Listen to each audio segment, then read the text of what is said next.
Então, só lembrando um pouquinho, vocês lembram que eu falei para vocês, a gente vai ver conteúdo numa aula, na aula seguinte sempre vai ficar lembrando, porque a gente vai unindo, não tem uma aula separada da outra, tá? Todas elas vão se entrelaçando.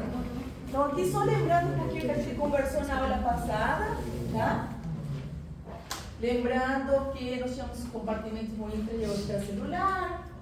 Eu vi que a maioria aqui já dominava bastante bem, sim?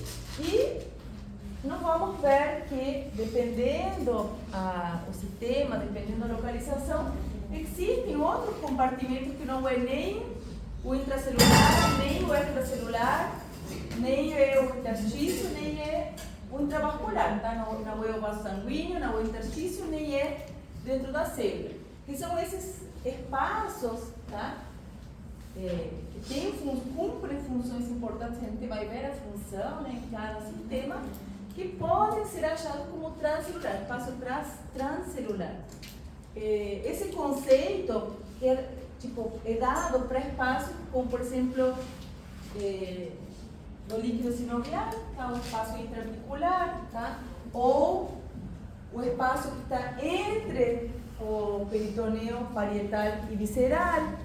Muitos deles são espaços virtuais, por quê? Porque contém uma pequena quantidade de líquido, tá? Agora, no caso, por exemplo, do pericárdio, no caso do espaço que existe entre a pleura parietal e visceral, são espaços que, quando eu digo virtual, me refiro a quê? Que existe a quantidade de líquido tão pequena, tá? Que essas duas serosas estão coladinhas, tá? Porém, numa eventual situação de derrame, por exemplo, ou não vamos chegar lá, né, mas num eventual caso de obstrução, por exemplo, do sistema linfático, tá? Onde começa a acumular líquido, aquele espaço, né, que era virtual, que estava coladinho, né, que a quantidade de líquido era mínima, vai aumentar de tamanho e o espaço vai aparecer em forma mais objetiva. Vocês viram isso em anatomia? Sim? Ótimo. Então, esses espaços, tá? Não vamos ver que temos uns, como eu falei para vocês, são espaços virtuais, em que sentido? Está ali, porém, as serosas estão coladinhas, não tem um espaço verdadeiro. E tem outros espaços onde existe uma quantidade de líquido específica, como, por exemplo, sinovial, tá? O líquido cefalorraquídeo. Nós vamos ver que cada um desses espaços tem uma função específica, tá? Cada líquido tem uma função e características específicas.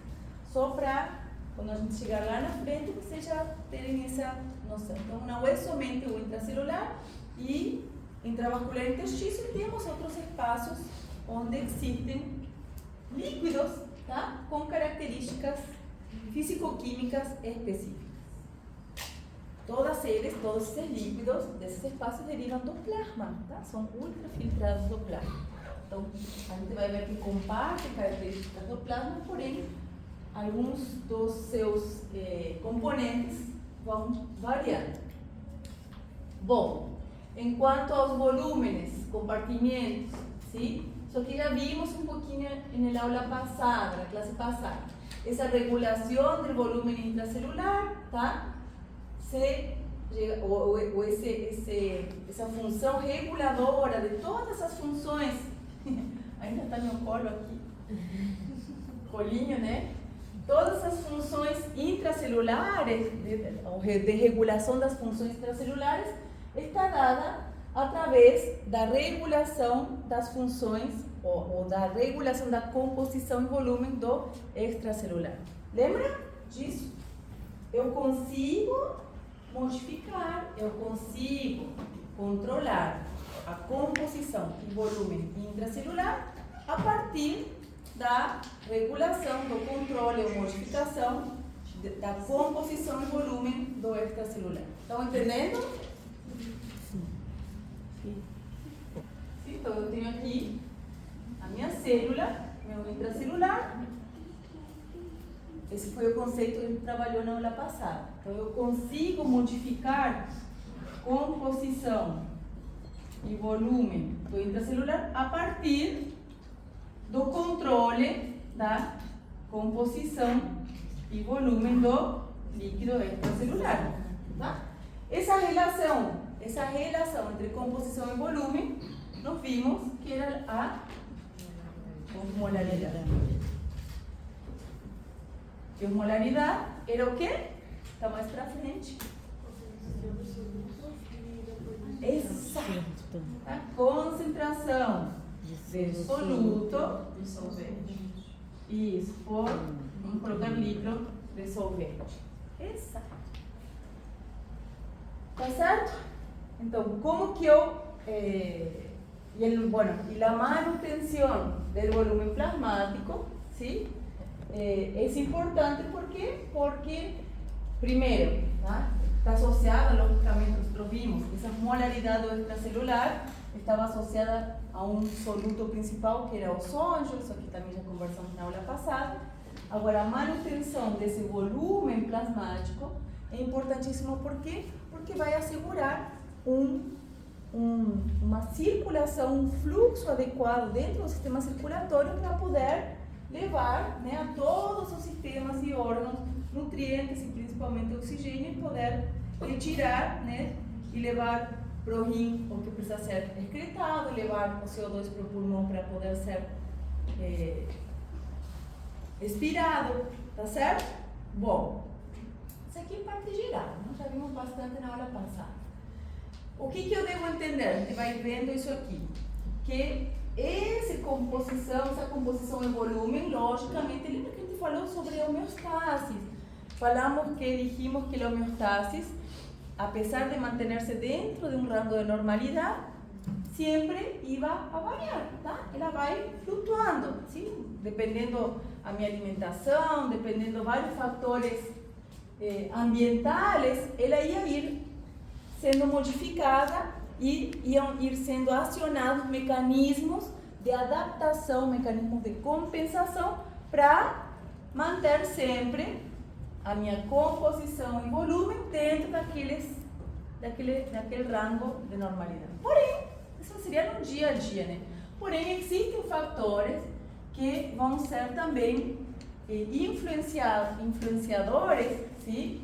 De pequenas diferenças que possam existir na composição e volume. Tá? Logicamente, à medida que vamos envelhecendo, tá?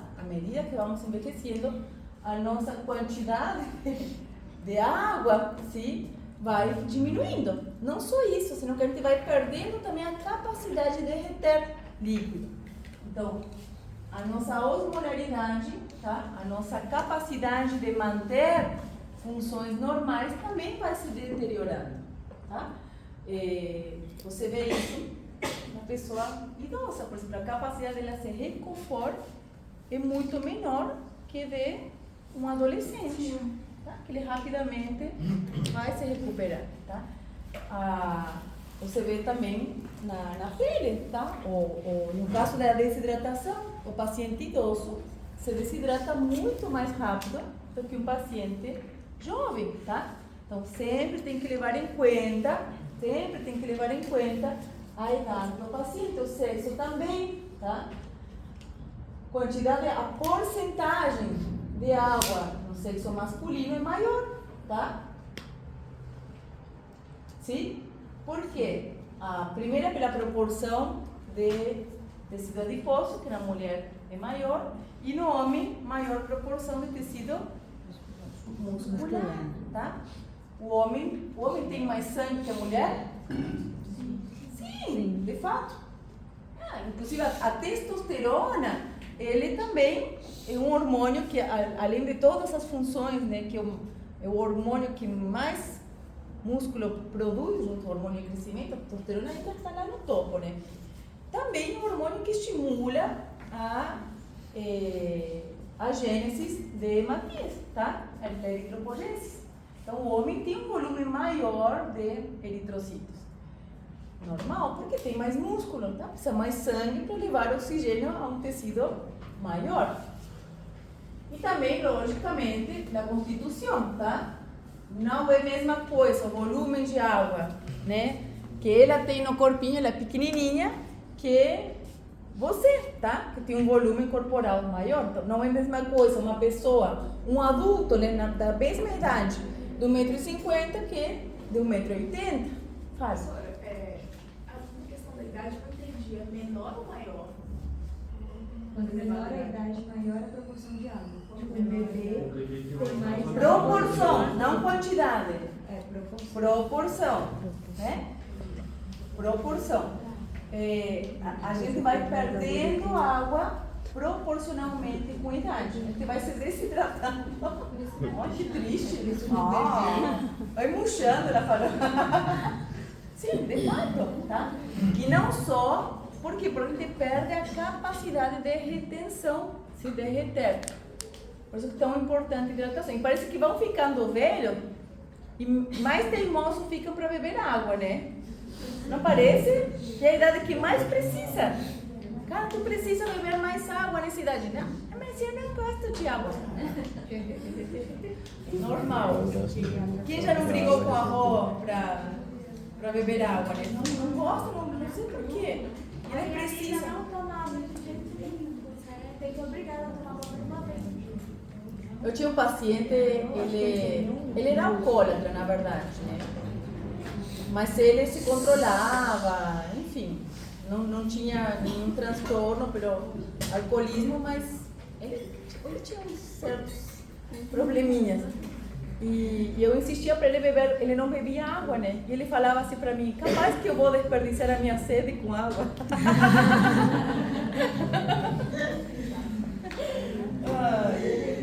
Não, de cada um, né? Bom, então lembra que eu falei, a gente tem variações, sim? Sempre nos mantendo desse rango de normalidade, tá? Porém, se a gente pensa nisso aqui, rango de normalidade. Pela idade, a nossa normalidade vai se acercando sempre mais. Água, pensando em água, tá? Mais para baixo. Enquanto a sexo, mulher vai se manter mais para baixo, homem vai se manter mais para cima, pensando em volume de água, tá? Constituição, pequenininho, maior, então, mas sempre dentro dessa normalidade. Não existe, e olha só o que eu vou falar para vocês, não existe uma normalidade para um e uma normalidade para outro. Enquanto, tá? Isso enquanto a volume, tá? E isso aqui é importante quando a gente entra agora no tópico, no módulo de cardiovascular. A gente vai falar sobre circulação, sobre pressões. E vou falar de uma pressão arterial normal, tá? Uma pressão normal. E eu vou falar para vocês que a pressão normal é AT. Qual é a pressão normal? Até quanto? 12 por 80. 120, 80. Isso. 120, 80 quê?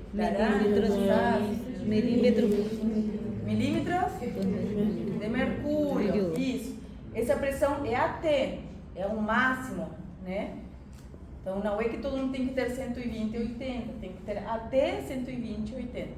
E vai ter mudanças no sexo, na constituição, na idade? Sim. Não. Pressão não. Todos são dois. Não muda. Não existe. A minha avó de 80 anos, para ela é normal 160, 100. Para ela é normal. Não é normal, né? Temos pequenas diferenças na pediatria. Né? No recém-nascido. Agora, vamos falar adulto. Né? Passou dos 10 anos de idade, pressão de adulto. Até os 100 anos de idade, a pressão é a mesma. Não pode mudar, tá? E ali que nós vamos ter todo, sim. Só que a nossa capacidade de manter a pressão muda. Ou seja, nossos mecanismos compensatórios começam a declinar. Antigamente era muito mais fácil para mim me recuperar, muito mais fácil para mim manter a minha pressão boa perante situações como um estresse muito intenso, e com a idade eu vou perdendo a minha capacidade de recuperação. Sim. E quanto que considerado baixo demais, a pressão baixa demais. O baixo, ó, olha só que é uma ótima pergunta. Variações de 20 milímetros de mercúrio já são sintomáticas. São sintomáticas. Então, por exemplo, tem pessoas que caminham por ali com 90 por 50. 90 por 40. Andando, né? Caminhando, não está cumprimentando, tudo bem. Quem tem 120 80 e eu abaixo a pressão dessa pessoa para 90 por 50, está desmaiado, se arrastando. Sim? Então, existe eu estou pensando não é uma ambientação, mas Tolerância. uma adaptação a uma pressão. Então, teu corpo se adapta a uma pressão específica. E você mantém todas as tuas funções, né, a essa pressão específica. Se eu mudo a tua pressão, você vai ficar sintomático, tá? Tanto para baixo como para cima. Isso acontece muito com um atleta de alto nível, fisiologicamente. Com qualquer um, acontece com o hipertenso. Acontece também. Por exemplo, vamos fazer de conta, ela mantém uma pressão de 110 por 70. E ali sim, dentro da normalidade, tem o normal de cada um. Sim. Né? Ali sim, dentro da normalidade tem o normal de cada um. 110 por 70, mas um dia subiu para 115, meu Deus, ela vai passar mal, vai ter dor. E os sintomas são muito similares, né? Da hipertensão e da hipotensão. Dor de cabeça, mal-estar. A partir de quanto é considerado hipotensão? Então, isso que eu estou falando, depende. Porque se eu tenho 110, 12 por 8, e um dia eu apareço com 9 por 4, eu vou estar hipotensa, né? Mas eu posso ter essa pressão normal e andar por ali, e para mim não é hipotensão. Estão entendendo o que eu falo? Sim. Mas aí, então, se vem um paciente que tem sintomas da hipotensão e eu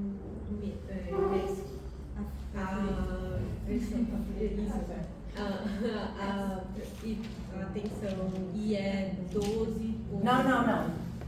Exato. 120, 80, né? 120, 80. Vamos colocar aqui 90 por 40. 90 por 40. Está dentro de uma normalidade. Sim? 70 por 30.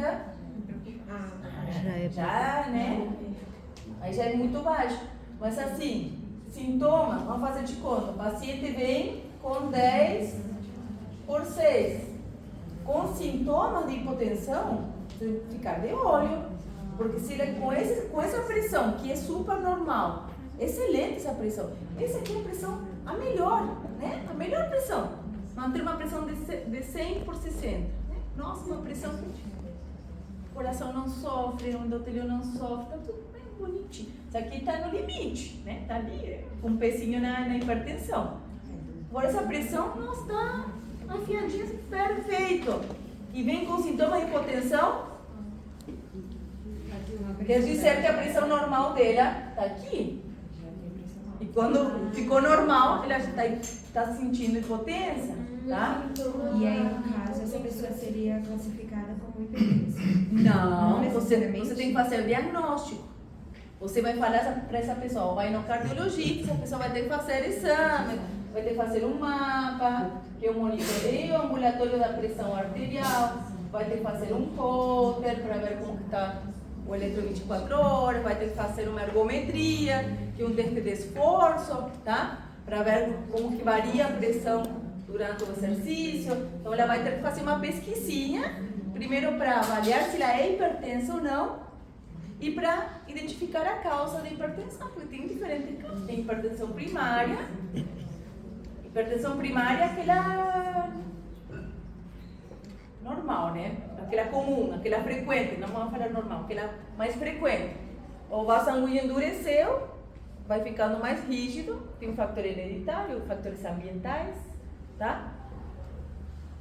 Então, existe uma maior resistência vascular e isso aumenta a pressão dentro do vaso. Não é a mesma coisa uma mangueira, vou colocar um cano rígido que um cano todo molenga de borracha. O molenguinha vai ter uma pressão mais baixa, concorda? O cano rígido vai ter uma pressão mais elevada. Mesma coisa nossas artérias, quando elas vão ficando mais rígidas, menos elásticas, na verdade menos complacentes. Nós vamos falar todos esses conceitos, porque o elástico é o que empurra para dentro e a complacência é para fora, né? O elástico, a gente tem o conceito ao contrário. A gente pensa que o elástico é o que estica, né? Sim, a elasticidade tem a ver com a capacidade de se esticar, mas na verdade não é quanto ele estica, é quanto ele consegue voltar depois que ele estica. Estão entendendo? Sim. Por exemplo, se isso aqui eu estico e ele não volta, ele não é elástico. Estão entendendo a diferença? Então, a elasticidade está na capacidade de voltar. Olha só. A elasticidade é a capacidade de voltar. A veia, ela é elástica? Não. Se eu estico ela, já era. Ela vai virar uma varícula ali, né? Vai ficar dilatada para a vida toda. Ótimo. Então, a veia não é elástica. A veia é complacente. Eu boto dentro, boto. Consigo colocar um monte de volume dentro, mas se eu tirar esse volume, ela não vai voltar. Tá entendendo? Agora, a artéria elástica, sim, imagina, ela aguenta aquele pulso de pressão. Sim. Então, ela aguenta o pulso. Ela aguenta o pulso de pressão, tá? Aquela pressão super alta. Então, ela passou a pressão, o pulso de pressão, a onda de pressão, volta. Por isso que a gente tem uma pressão máxima e uma pressão mínima, né? Estão entendendo?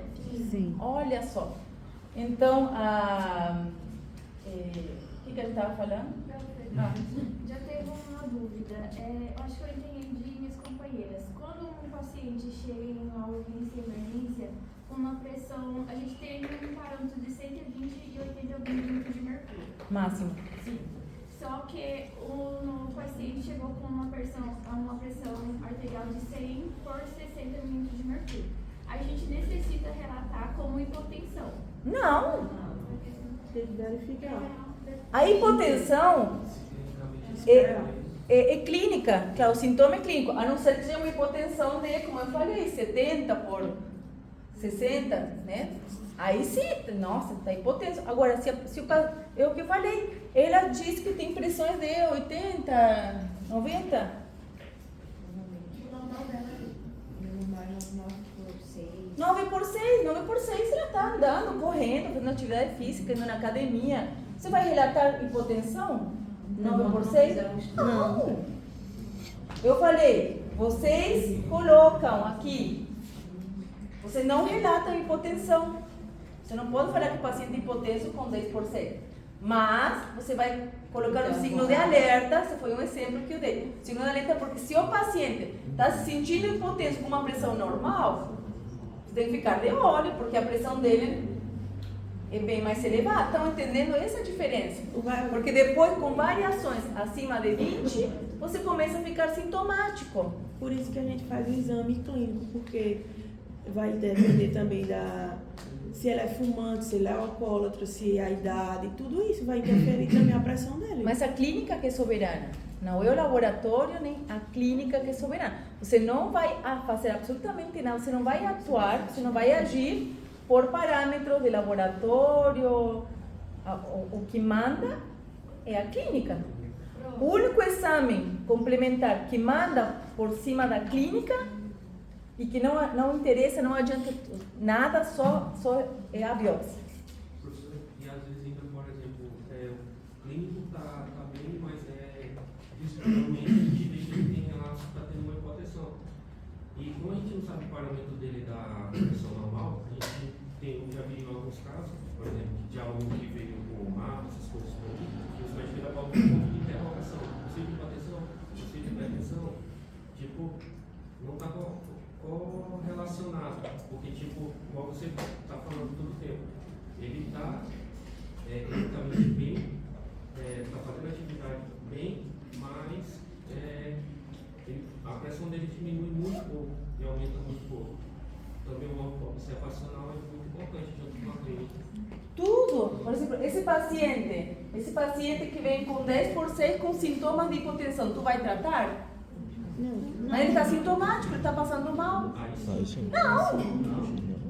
Porque você vai elevar a pressão dele só porque ele está com tontura? Não, você vai pesquisar, né? A Observar. tontura é sintoma de hipotensão, tem que procurar, mas você não vai corrigir que pressão, se a pressão dele está normal, tá bom? Mas ele está sintomático porque ele está acostumado, estão entendendo? O mesmo, a gente acostuma, nós somos bichos de costumes. Ô professora, os pacientes idosos, que eles são hipertensos, a pressão deles normal, assim, é de Não. 14/80. Ou tirei essa palavra da tua boca. Veja a boca. Tirei, normal. Pronto, joguei no lixo. Sim, mas assim, Não é normal. sim, mas Você só tem que que eles explicar pro têm... idoso. Não é normal, tem que tratar. Mas se eu não sinto nada, claro, porque teu corpo acostumou. Ah, O corpo sim. acostumou, porque Ah, não vai entendi. sentir nada. Mas, pergunta pro teu rim se ele está legal com essa pressão. Pergunta pro teus capilares cerebrais se eles estão legais com essa pressão. Pergunta pra tua retina se ela está feliz da vida com essa pressão. Não está. Sim. Teu endotélio está sofrendo com essa pressão. Teu coração está sofrendo. A hipertensão não é uma doença. Por isso que a gente acostuma e não sente nada. Porque a hipertensão não é uma doença. A hipertensão é um transtorno, uma alteração da fisiologia que causa doença. É o assassino silencioso. Ele causa doença. Então você vai ter uma pressão de 15, 16, não vai sentir absolutamente nada. Tu vai acostumando. A pressão não passa de 10 para 16. Ela passa de 10, 10,1, 10,2, 10,3. E com os anos ela vai subindo. Lá está com uma pressão de 15, 16. Você fala, para mim é normal. Porque você não sente nada. Mas, uns anos com essa pressão, ao longo dos anos, você vai desenvolvendo o quê? Acidente cerebrovascular, né, que é o infarto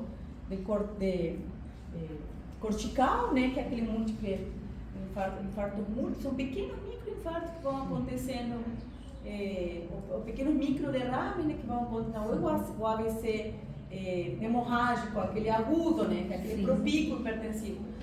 O rim vai sofrendo, teu coração vai se agrandando, então tudo vai sofrendo aos pouquinhos. E até você apresentar, manifestar depois uma doença. Professora, nessa mesma lógica da hipertensão, que o corpo vai acostumando, Sim. mais causa. A diabetes seria essa ideia também de tipo, o corpo Não, depois acostuma? não, a gente não acostuma o diabetes. Não, diabetes não, porque você tem sintomas, vai ter manifestações. A diabetes é sim O tempo todo, tipo, que estiver mais alto do normal, você já vai ter os sintomas. Sim, Não vai chegar ao acostumar, digamos. não. Prof, a hipertensão, um tratamento, a pessoa tem que ter tratamento a vida toda ou com o tempo ela dói?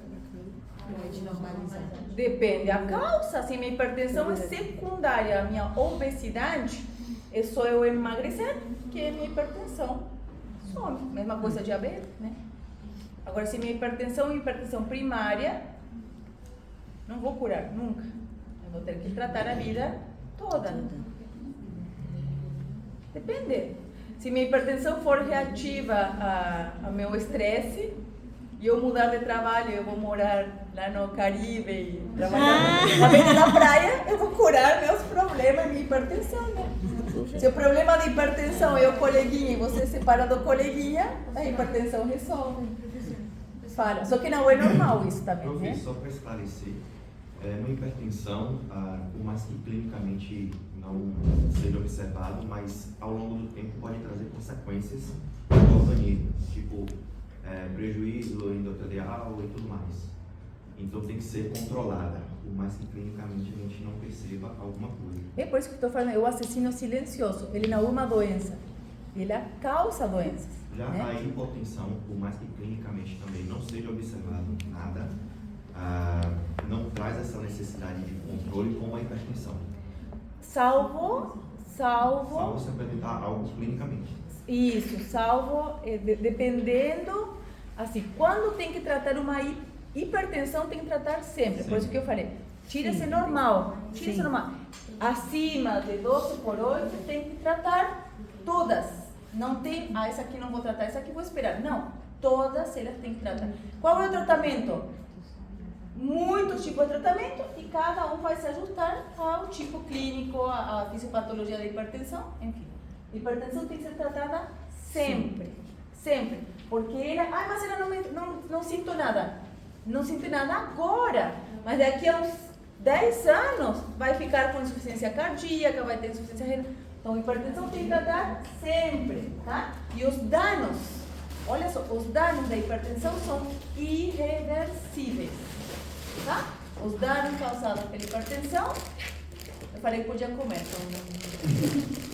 só não podia trazer frango com batata frita, falei, né?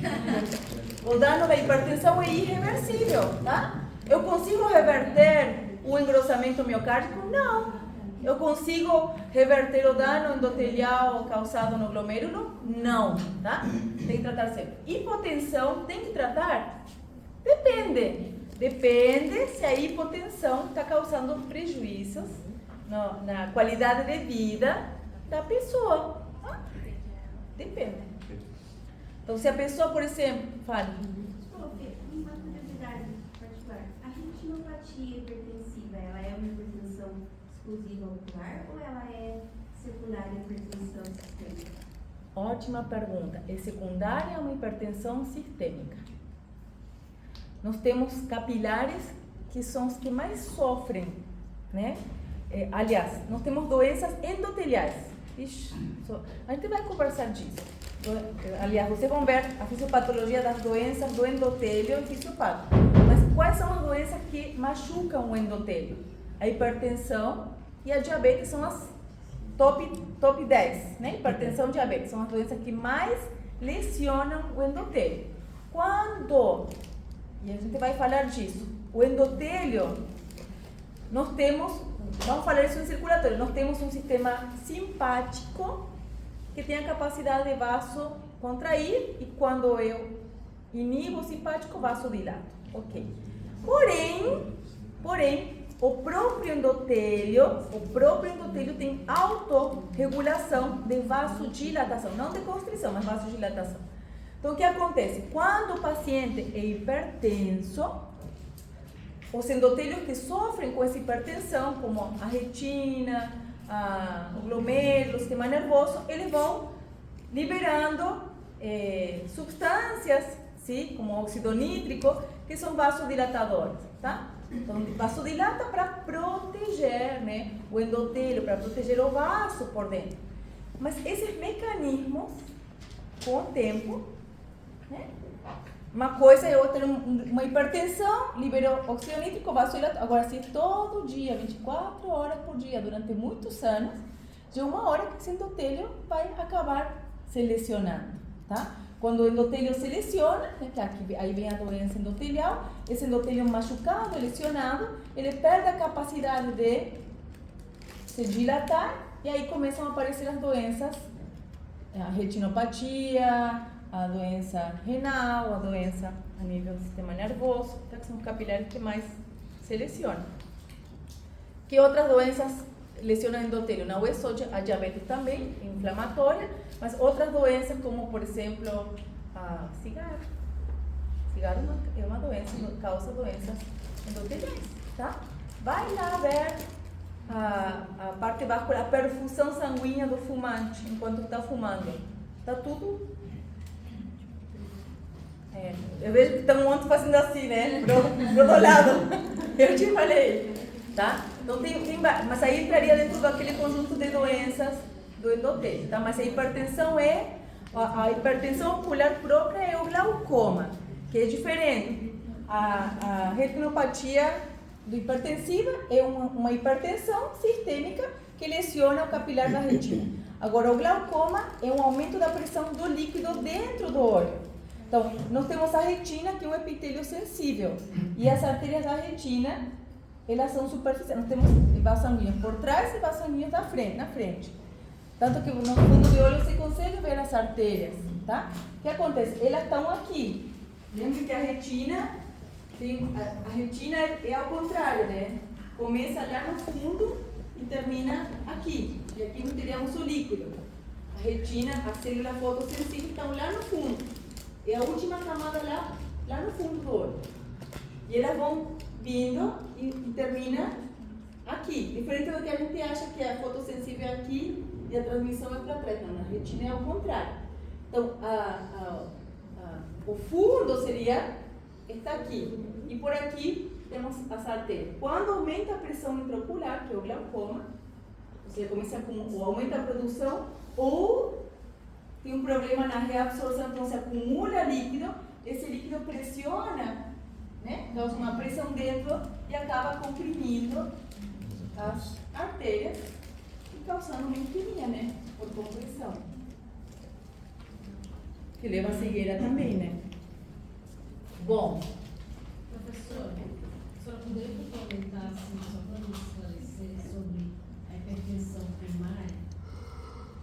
Ou tem a secundária primária? Vocês estão querendo lá na clínica, você está querendo saber coisa do 6º período. É porque me deu assim, eu posso pesquisar depois, mas sim, só para me fechar o raciocínio, para me entender.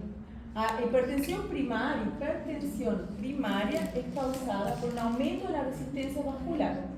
¿Sí? Está relacionada con factores ambientales, factores genéticos, ¿sí? La hipertensión secundaria, como dice su palabra, es secundaria A.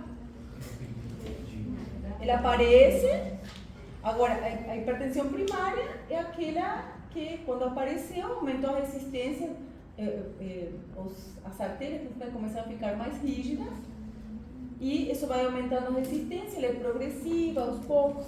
Agora, a secundária, dependendo da causa, com feocromocitoma, né? Dependendo da causa, você um dia, em uma semana, você vira hipertenso. Ou como eu falei, a obesidade, por exemplo. A obesidade, o aumento da resistência vascular é extrínseco. Estão entendendo? Ou eu posso ter pressão alta por aumento de volume. São secundárias, tá? Agora, a primária é aquela que aparece e quando chega, aparece, já é para ficar. Se conseguir controlar, claro, né? Atividade física, se manter um peso ideal, um bom volume de hidratação, alimentação. Então, tem muitos fatores que ajudam a controlar a hipertensão primária. Além, não vai querer controlar a hipertensão primária só com isso, além da medicação. Então, você pode ter hipertensão primária, mas ainda se você é estressado, obeso, sedentário, bom, ali, né? Bebe, né? Porque o álcool no início é hipotensão, mas depois, bom, ali, né? Tipo, não está se ajudando. Sim? Esclareci? Sim. Tá.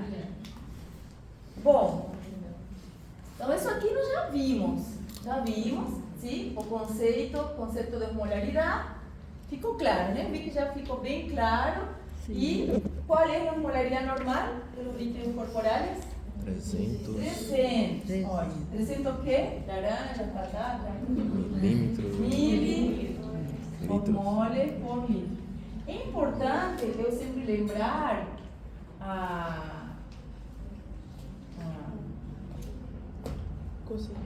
como? Conceito, a continuação. A unidade de medida. Ou seja, é importante eu saber as unidades de medida? Sim, porque um dia eu coloco aqui, em vez de mili, deci, centi, tá? E muda tudo. Então é importante a gente lembrar a unidade de medida. Vocês vão ver que às vezes você vai no laboratório, o valor de referência é 300. Ou no laboratório, o valor de referência é 3. Ou no outro laboratório, o valor de referência é 30. Nossa, mas por que é tudo diferente? Não, é o mesmo. Só mudar a unidade de medida de um laboratório para outro, tá? De um aparelho para outro. Tá? Estão entendendo? Então, sempre bom ter em conta isso. Vocês vão aprender isso com o tempo. Então, só para vocês agora. Por que eu falo isso? Porque é normal. estão no terceiro semestre. Aliás, estão iniciando o terceiro semestre. Mas com certeza, sua avó, seu vizinho, te acham que você já são médico. Então, você já deve ter recebido laboratório, raio-x, ultrassom. Não? Então, bom. Nem te falo quando te mandam, tipo assim, mensagem. Estou com dor de barriga, o que pode ser? E uma foto de uma barriga. Você, tipo...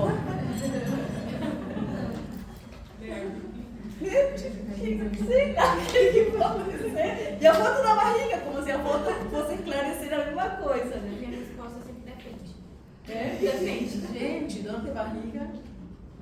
Bom, isso aqui também já vimos, quedou claro que existe um passagem de água constante de um lado ao outro da membrana, sim? E isso vai mudando a molaridade, tá? E que a água difunde, isso aí era a osmose, olha essa palavra, a água difunde. Esse conceito vocês já tiveram em biofísica, tá? Conceito de difusão, tá? De um lado ao outro da membrana até equiparar a osmolaridade. O sódio, já vimos isso, tá? É o principal regulador da osmolaridade no líquido extracelular. Existen diferencias, grandes diferencias entre el intra y extracelular en cuanto a composiciones. Los principales, a gente vê isso aqui, os principais, sim? A diferença é assim, gigante, não tem 20 de um lado e 24 do outro. Olha, quais são os principais? O sódio e o potássio. Tá? Sódio e potássio. Magnésio também, o cloro, tá? Então a gente tem os principais do extra e os principais do intracelular. Sim? Então a gente vê que o extracelular, os principais são o sódio, o cloro e o cálcio do extracelular. Do intracelular, os principais são o potássio, sim? E o magnésio. Tá? Enquanto as proteínas, lembra que eu falei para vocês que as proteínas têm um poder, falamos sobre isso, né? Também, as proteínas têm um poder de reter água, que é aquela pressão coloidosmótica. Viram isso? Biofísica? Então, a proteína, nós vamos ver que quem mais, tipo, quem define a osmolaridade no intracelular é o sódio. Mas as proteínas têm um grande poder de reter volume, de reter água. Tanto que nós temos proteínas no extra, mas temos muito mais no intracelular. Porque 2/3 do volume está no intracelular, tá? Então ali eu tenho a maior quantidade de proteínas. E 1/3 estava no extracelular. Então eu tenho proteínas aqui na célula e tenho proteínas no intravascular. Tenho proteínas no interstício? Não. Por que não? Porque aí só tem. Não, mas aí diz extracelular, diz interstício. Está dividido entre interstício e... Elas podem interferir Em quê? no processo de osmolaridade. O que vão interferir? Faço uma pergunta para vocês. O interstício, lembra que eu falei? O interstício é um lugar para passar água daqui para cá. O interstício é molhadinho ou sequinho? É sequinho. Tá? É sequinho. Eu tenho um sistema de drenagem constante que funciona 24 horas por dia, 365 dias ao ano, para manter o interstício em pressão negativa. Sabiam isso? O interstício tem pressão negativa, pressão hidrostática negativa. Qual é o sistema que está drenando o tempo inteiro o interstício? O linfático. Então, o sistema linfático está aqui, em todo o interstício, sim? Drenando. Ele tem um sistema de válvulas. A válvula do linfático ele é assim, e aqui os furinhos, né? Aliás, são furões, são grandes. O que acontece? A pressão aqui é negativa, e aqui também. E eles mantêm a mesma pressão. Quando a pressão aqui se eleva, entra o líquido e drena. E essas válvulas, o sistema linfático tudo cheio de válvulas, impedem o fluxo retrógrado. E dessa forma eu consigo drenar. Se eu fizer uma massagem de drenagem linfática, que a mulherada gosta de fazer massagem, é para quê? É só para aumentar e estimular esse fluxo. Não é para tirar o líquido daqui a aqui, porque o líquido igual vai passar. Somente com a diferença de pressão ele passa. Mas, às vezes, ele fica aqui acumulado, tá, no sistema. Então, a drenagem ajuda realmente, de fato. Tinha fisioterapeutas aqui? Nessa turma não, né? Ah, tem uma turma que tem um monte. Acho que eles se juntaram numa turma. Tá certo? Então, eu mantenho a pressão negativa sempre no espaço intersticial. Então, eu não posso ter proteínas aqui. Não posso. Agora, se existe algum X motivo, como por exemplo, ruptura celular. Dano celular e aparecem umas proteínas aqui. Ou tem outras causas também, que a gente não vai falar disso agora para não confundir a cabeça. Eu posso acumular líquido, tá? Ou, se aumentar a pressão hidrostática aqui, daí o líquido começa a vazar. Ou se diminuir a proteína aqui, daí o líquido também vai vazar, né? Porque não vai ter retenção aqui. Então, nesses casos, quando eu acumulo líquido no interstício, se chama como? Edema. Tá? Então, eu não tenho líquido no interstício acumulado. Quando eu acumulo no interstício, é o edema. E quando o edema é generalizado, se chama anasarca. Tá aqui, o edema generalizado. Corpo inteiro. Anasarca. Tá? Bom, então a gente já entendeu o quê? Eu tenho electrolitos, iones, principales en el extra y en el intra, ¿tá? En el extra los principales el sodio, el calcio y el cloro, ¿tá? Y las proteínas van a estar presentes, obviamente, mayor cantidad en el intracelular, porque esas proteínas, ¿por que tienen tanta proteína no intra?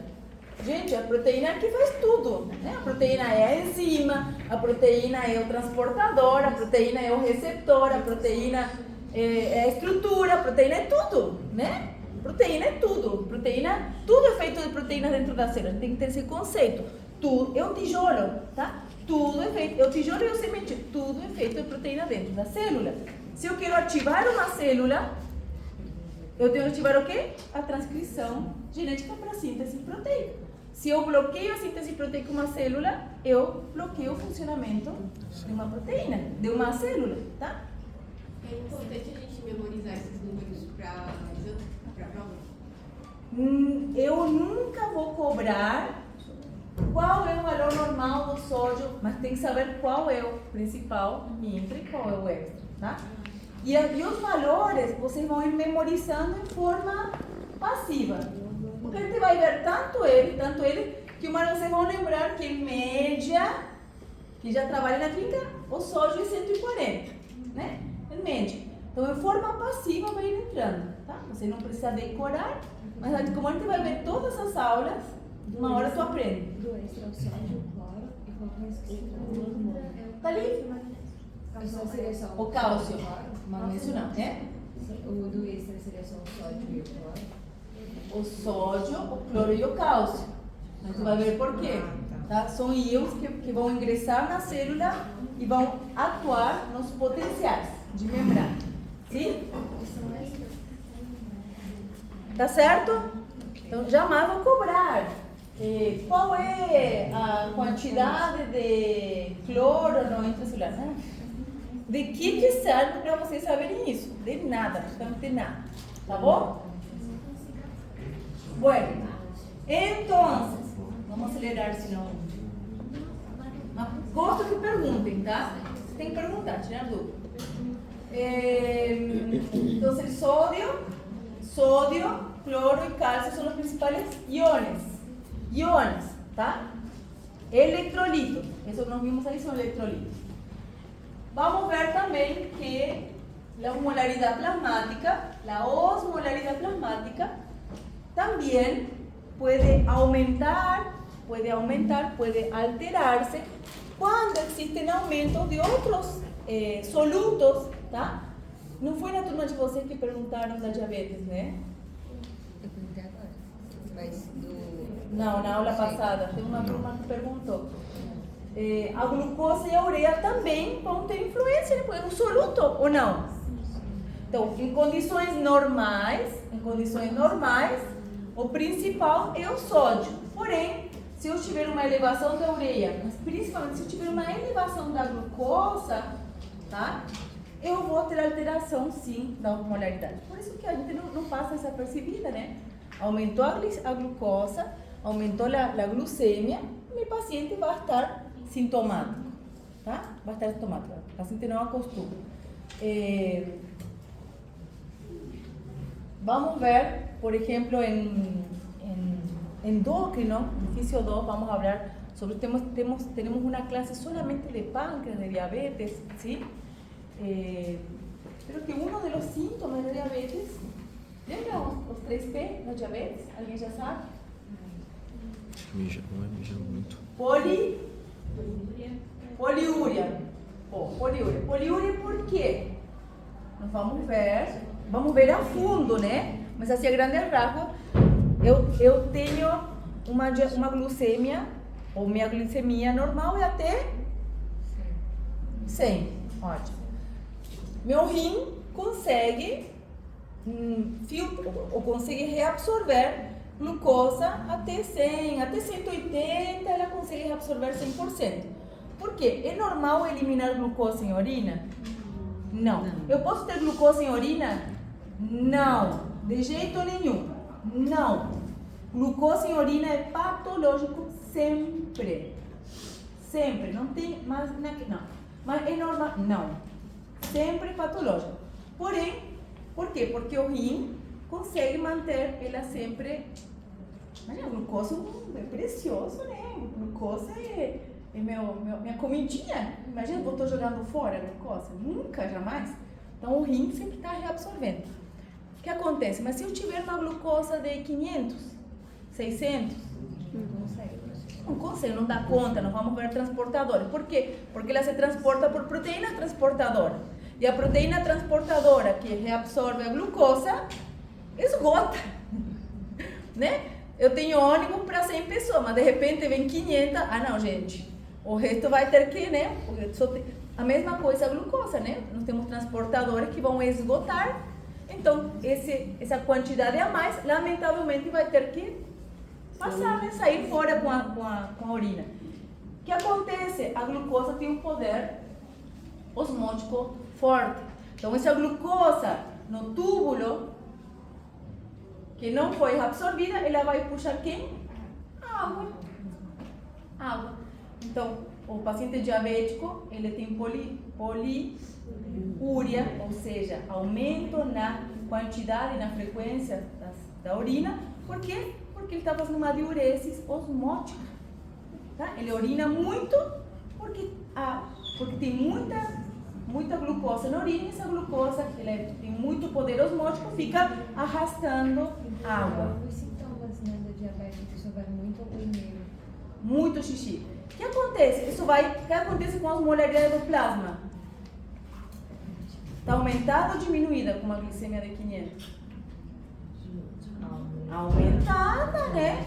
E pior ainda porque ele está jogando fora toda a aguinha, né, que eu tenho. E isso ativa que centros? Dá sede. Isso aqui não quer dizer sede para você? Você está engasgando. Está morrendo, né?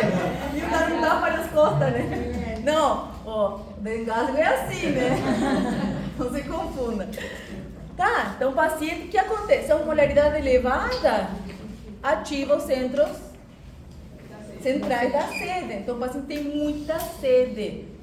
Isso se chama como polidípsia, tá? Polidípsia. Então urina muito e tem muita sede. E uma sede que não passa, é uma sede desesperadora, né? Claro, porque a osmolaridade não melhora, por mais que ele tome água, tudo que ele toma, ele despacha e a osmolaridade se mantém lá em cima. Então ele bebe e a sede não passa. E o que acontece por último? Fala. De alguma forma ele fica desidratado ou é só... Não, claro que sim, né? E qual é a terceira P? Polifagia. Porque o que é polifagia? Fome, voraz. Come muito. Por que come muito? Tá eliminando muita glucose. Quê? Eliminando muita glucose. Por quê? Eliminando muita glucose. Não, a glucosa não diminui. Tá eliminando alta. energia. Como? Tá eliminando. Não, se ela tem 500. Ela tem 500 de glucosa no sangue. Onde não tem glucosa? Dentro da célula. E a célula precisa de glucosa? Sim. Se não tiver glucosa, a célula morre. Então, se a célula não consegue produzir energia a partir da glucosa, ela vai produzir energia a partir da... Vocês viram isso? Proteína. Do ciclo de Krebs? Gluconeogênese? Sim, tem que saber isso, muito importante. Isso, e ela vai transformar a glucosa a partir do músculo e a partir da gordura. Então, é catabolismo. Catabolismo, né? É quebrar, destruir. Então, catabolismo de proteína e de gordura. Então, o paciente come como se fosse a última vez da vida dele e emagrece ainda. Tem Então, uma o dieta paciente... assim, né? É? Tem uma dieta através disso. Você acha que comer muito vai te emagrecer? Não. Ele emagrece porque está fazendo catabolismo proteico. Tá? Emagrece pelo catabolismo proteico. Agora, eu acho que talvez você se referiu à dieta cetogênica. Ah, tá. Essa aí é outra coisa. A dieta Só que pense o seguinte, a dieta cetogênica é eu parar de consumir carboidrato, mas você não tem que consumir nenhum carboidrato.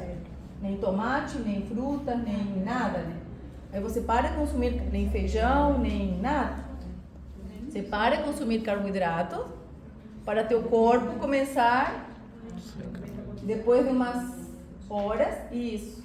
A mesma coisa o jejum, né? Você entra em jejum. Depois de 14 horas, aqui não tinha uma nutricionista, né? Ah. Ela é nutricionista? Tá. Não. Depois de 14 horas de jejum, você já começa a entrar em cetose. Sim? Então, se você fizer 16 horas de jejum, você já está em cetose. O que seria entrar em cetose? Você começa a usar proteína e gordura para produzir glucosa, para produzir energia. Isso vai liberar, não vamos ver depois, porque pela via do ácido pirúvico, glicerol, começa a liberar corpos cetônicos, tá? Por isso se chama entrar em cetose. Beleza. Qual é o problema? Tipo, o que acontece no diabético? O diabético emagrece, mas emagrece a expensas de quê? De massa muscular. Isso dá fraqueza, dá mal-estar. Então, se eu vou fazer uma dieta cetogênica, eu vou emagrecer, mas também vou perder massa muscular. Então, dieta cetogênica é legal, mesma coisa, jejum intermitente, só se a pessoa malhar e fizer muita musculação, né? Tem que fazer muita musculação e suplementação, né? Com creatina, com dietas hiperproteicas, tipo na janela fazer bastante proteína, aí a Nutri... Faça consulta com ela se quiserem fazer uma... Não tá nem aí. Tá bom? Faça consulta. Sim? Ótimo.